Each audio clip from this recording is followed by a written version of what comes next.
দেখো রে নয়ন মেলে জগতের বাহার,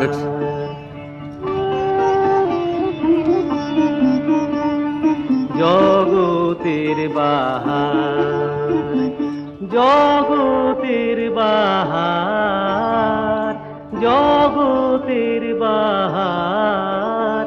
দিনের আলো,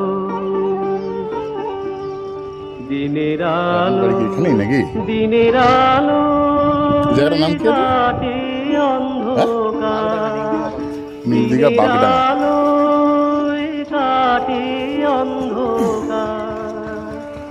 কি বাহার, কি বাহার, লাকা জোগার মধ্যে আছে, তাহলে আপনার তো ভালো লাগা উচিত। দিনের আমরা ঘুরে ঘুরে একটু এদিক ওদিক যাই, গ্রামে গঞ্জে যেখানে যা পারি আঁকি। এঁকেছে ওই সন্ন্যাসী ঘাটা আছে না, আচ্ছা সন্ন্যাসী ঘাটা ওই বড় গাছের গোড়াটা একটা তুলসী মরছে, ওইটাকে নিয়ে এসছে। আচ্ছা আচ্ছা আচ্ছা আচ্ছা, আর দুটো বন্ধু মিলে যায় টুকটু করে বসে হাঁকে। বাহ। আমরাও দুই বন্ধুতে ঘুরে ঘুরে একটু একটু আঁকি, বলে আমি সহকারী, কোনো কাজের নয়, সাথে আসি, শিল্পীকে তুলে না কাজ। একা তো হবে না, গল্প করা হলো, আঁকা হলো, এই হচ্ছে ব্যাপারটা। ওই জন্য দুজনে মিলে যায় আমরা, ওরা